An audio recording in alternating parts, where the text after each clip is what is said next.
Let's talk about Palworld, which is the newest game that is completely taking over the internet as of late. And it did so because it is entirely based on Pokemon and nothing else. This game literally has no character except for being a Pokemon ripoff. But is that really the case? Anyways, we all know it's not that drastic, and this game has other stuff than just being based around Pokemon or having creatures that look like Pokemon inside of it. There's like a whole crafting system in this game, there's a exploration system, there's like a kind of survival system here. Like, there's a lot more to it than just Pokemon creatures. But I wanted to make this video because I watched Austin John play this game yesterday on stream. Like, I don't normally watch streams, but yesterday was just like a day where I was like, I don't know, I'm gonna watch some Twitch and sit on my couch, and Austin John was streaming, which that doesn't happen all that often. And yeah, I just really enjoyed watching the game. It looked like a fun experience. I saw a lot of people asking questions about, is it like Pokemon, is it like this, is it that, is there more to it than just, you know, creature collecting and stuff? And there actually is. There is a lot more to this game than just collecting creatures that happen to look like Pokemon. I mean, we're not gonna say that happen to look like Pokemon because these guys are heavily inspired on Pokemon, as you can see. But let's talk a bit about the developers of Palworld and their other game, Craftopia, which they made a few years ago in 2020. So Palworld is made by the developers Pocket Pear and was published in 2024. Now, as I mentioned, Pocket Pear also made another game, Craftopia, in 2020. And that game looked like it didn't do too bad either. I had some trouble like finding any solid sales numbers, but I know for a fact that it like didn't sell terribly, and there's still a small player base around that game and like a small fan base even. But yeah, it didn't sell near as well as Palworld did, because Palworld sold 5 million copies in its first weekend, which is crazy. Now, pretty much over the first 3 days of being released, it sold 5 million copies. So yeah, that is wild, absolutely wild. Now, Craftopia might not have sold as well as Palworld did, but I do think that it was a good learning experience making Craftopia for the developers, because they put a lot of stuff inside of Craftopia, pretty much like a combination of all popular like games. Like there's breeding in Craftopia, there's farming, there is crafting, there's exploration, there's fishing, there's a lot of stuff in that, just like all of that stuff is in like some capacity, at least in Palworld 2. You can breed stuff, or at least you can like incubate eggs that you find in the overworld. I've seen that. There's a lot of crafting, there's a lot of exploring, of course, it's an open world game. And there's like creature collecting as well. So yeah, there's a lot in Palworld that was in Craftopia, but it seems to be like very refined. Now, Craftopia didn't sell terribly, but you might be wondering how Palworld sold this well. As I said, 5 million in its first 3 days of being released. That is insane. And that can just be from this game having some refined features. As I said, it pretty much has the same stuff that was in Craftopia.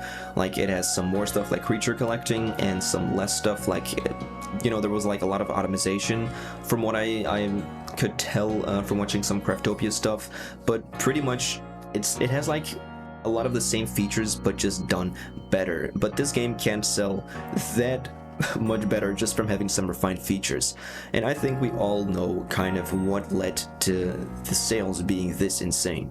And if you've played or you've seen the game, you know that you do not use these creatures as Pokemon, but they do look like Pokemon. Like, you can not tell me that this doesn't look like this, or this clearly looks Ray or Decidueye ripoff, that it's not a ripoff, you know. But the creatures, the point of them is not to battle with, it's just to like kind of collect them. You get experience points or something, so you can get like more stamina in the game, from what I can tell, if you catch them up to like a certain of 10 times. Like, there's some interesting gameplay mechanics, but the purpose of catching these creatures, or like these pals is, I believe what they're called, isn't to battle with them, or at least not in the sense of doing turn-based combat with them like you do in Pokemon or other similar games to Pokemon. But this is, I believe, the reason why this game sold so well, because every time they would advertise, they would make sure that there were at least some creatures in the game, which it is not false advertisement. You do see these creatures everywhere you go, but it's kind of like a bit obvious that they did try to lean into the Pokemon thing, especially when they kind of did the same with their other game, Craftopia, because there's some like clear design choices that they made to make the characters look like, I don't know, Zelda or Link, and they kind of have the little sound effects being kind of similar to Breath of the Wild. Same here in Palworld, by the way. Like, a lot of these sound effects that you hear throughout the game are very similar to what you would hear when unlocking like a Sheikah Tower or whatever in Breath of the Wild or Tears of the Kingdom. So it's no question that Palworld definitely took inspiration from the Pokemon creatures, but the main gameplay is completely different. Like, this is not a game at all similar to Pokemon gameplay wise. Like, it is very different. You need to craft stuff. It is basically a base building and like crafting game from what I can tell. And these creatures, you just collect them, but not really with a purpose of like completing the Pokedex from what I can tell. You just kind of collect them so you get experience and you can like level up your character and have more stamina and just be able to do more stuff in the game. So I get why it's like a controversy for a lot of people that are like, oh, this game is just a Pokemon ripoff and it just got so many sales because it's similar to Pokemon. And yeah, I get that people are frustrated, but yet again, if this is a really fun game for people that have played it, and I feel like a lot of people that do play it